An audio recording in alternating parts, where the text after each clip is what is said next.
Trust me, and trust and believe me, this job is not for everybody. If you remember anything from your clinicals, it probably went something like this. Deshae, you good? What? You straight? I'm gonna throw up. All right. Shit. Yeah, so we trying to make sure he good. What is up, YouTube? It's your boy Zed, back at it again with another video, and today we are going to talk about a topic that I feel like I should have been covered and I just didn't. As you can see from the description below, we are going to be talking about some of the things you can expect from your clinicals while working as a CNA, or say you're in a CNA program and you are getting ready for your clinicals. These are some of the things that you can kind of look forward to. But actually, before we get into that, go ahead and like, go ahead and comment, go ahead and subscribe. We are growing a mile a minute. We're almost at 4K subs. So my goal is to get us to 4K subs before the end of July. I think we can do that. We're only like 200 subscribers off. So click this video, click that subscribe button before we get too deep into this video, and make sure you are following, liking, commenting, and subscribing to this channel. Now, due to the CNA program, this is what you can expect. So there's a crazy amount of nerves that come with preparing for your CNA program, and trust me, I've been there. We've all been there. Anybody who is already a CNA or even is in the CNA program already, you may have already started clinicals. This is a vital part into doing a job, and in my opinion, it kind of sets you up to see if you are willing to do the job, if you can do the job, or if you can handle working as a CNA. Because trust me, and trust and believe me, this job is not for everybody. But if you can sustain working in healthcare, helping patients, helping a nursing facility or a long-term care facility, you can do this job. But I want to help out those who may be struggling with that transformation right now. So I've put together 5 different things that you can kind of expect for your CNA clinical rotation. These are 5 things that I feel like can aid any nerves, fix any fears that you may have, and just overall make you more prepared to working as a CNA in the healthcare field. And if you didn't know what a CNA is a certified nursing assistant. So let's get into it. The first tip that I have for you guys is it will be a culture shock. This is a new thing for all of us, right? You're in a CNA program, you're learning about different systems of the body, different patients that you'll be dealing with, different skills and tasks that you will have to do as a CNA, but you won't really know exactly what to expect until you get fully in there. You have to get fully in the job itself to fully know what you are doing and what to expect while working as a CNA. And that first thing is going to be a culture shock. It will be a culture shock. You will be not dealing with any mannequins anymore. You're not dealing with any dummies anymore. You're simply dealing with real live people who can talk to you, who can react to the things that you're saying, and who can really, it just gives you an overall full scope of working as a CNA. It's a people-based industry. You're caring for real live patients, and it's different dealing with mannequins than dealing with people.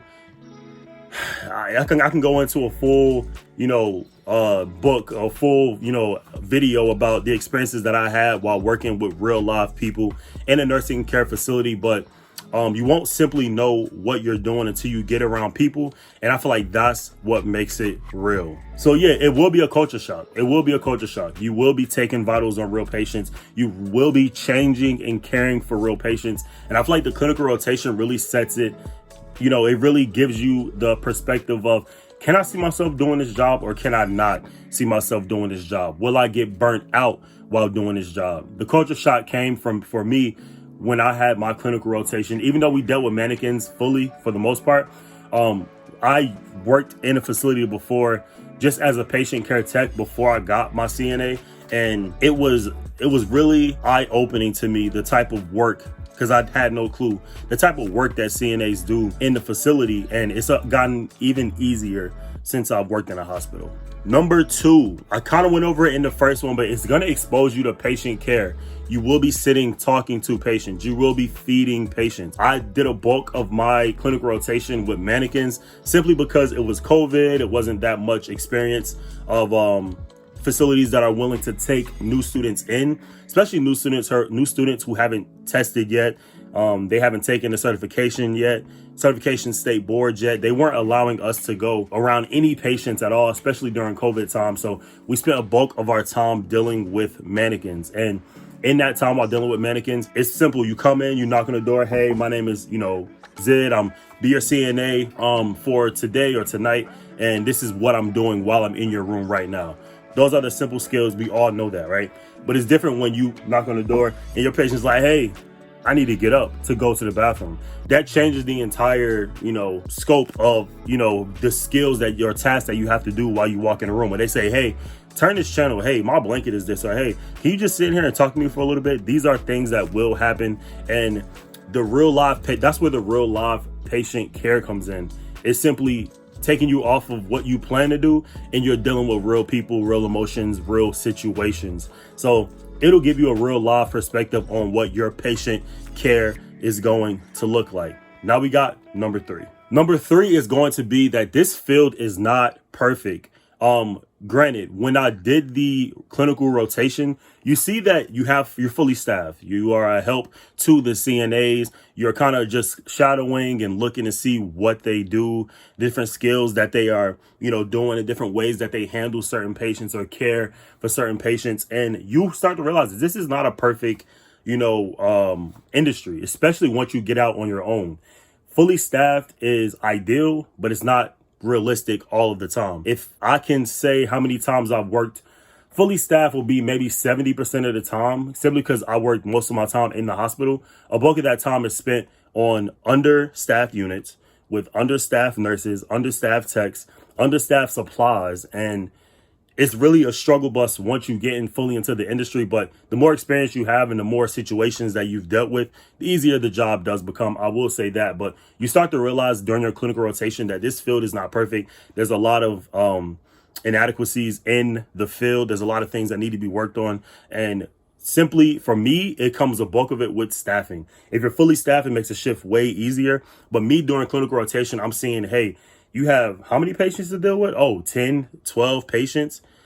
That's crazy, right? But I've done that in the hospital as well. When you first get into it, that goes back to, step number 1 or your first step or first tip is it is a culture shock. You're thinking, I'll have 3, 4 patients, 5 patients at the max.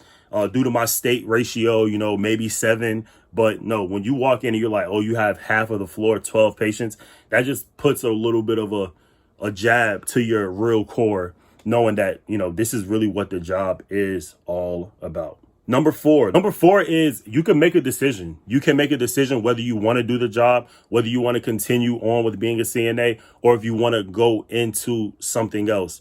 I know a lot of CNAs that I started with, they're not CNAs now. They left. They went into working in the office somewhere. They went on to do, just different things outside of healthcare. And I always say to you guys all the time, this is a first step basis into healthcare. This is really a job where you can get your foot in the door, and it just can show you so much. Yeah, and to be fully transparent as well, I've almost quit being a CNA at least 4 times since I've started. Once when I was working as a patient care assistant or PCA at a nursing home before I even finished my CNA, which you don't need a CNA certification to start as a PCA, but almost quit when I was working in an agency, and they gave me a literal entire side of the facility to take care of, which I shouldn't have taken because it was so unsafe, but I didn't know then, and I know now. I can say no.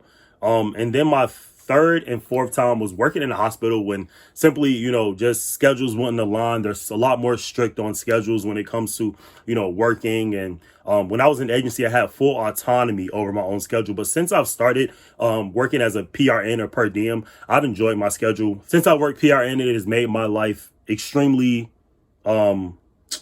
better, I would say. And I don't stress too much about work when I once used to, especially when I was full time working as a CNA. And then my fifth tip for you guys is going to be, you can use your skills in real time. It kind of goes back in line with number 1 and number 3, but you can practice those skills on and off, or grab tips from other CNAs who are already, settled within their industry or within their facility, and see how they do things. It can allow you to do it in real time and kind of give you just a real perspective. You have to emulate a patient. I'm not going to say that, some patients aren't to assist, but I've noticed with me, I'm 6'5", I'm 240 something pounds. I can pick a patient up by myself. You know what I mean? I've done it before, especially working in understaffed areas. But, there's supposed to be a to assist, but, I just to be safe with the patient, I, get them up myself, put them on a walker and kind of assess them and see how they're walking on their own, see how they're doing things on their own,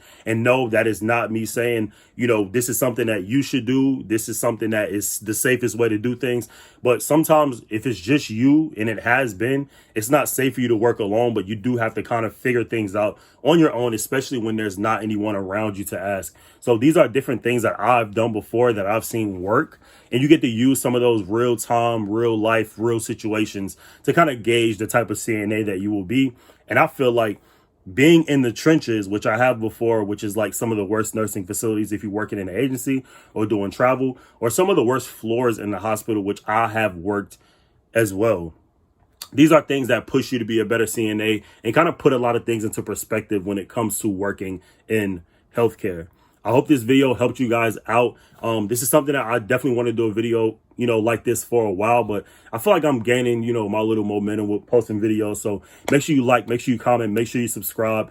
These are things that will prepare you to become a better CNA in the clinical setting. And yeah, that's all I got for you on this video. Stay tuned for another one. I'll try to get this one up today, but if I don't, look forward to it tomorrow. I know I'm telling me that, but I'm really telling you guys that I am working on this video now, and I have a lot more planned for you guys. So I hope this video helped. That's all I got for you on this video, and I will see you on the next one. All right? All right? All right. Peace.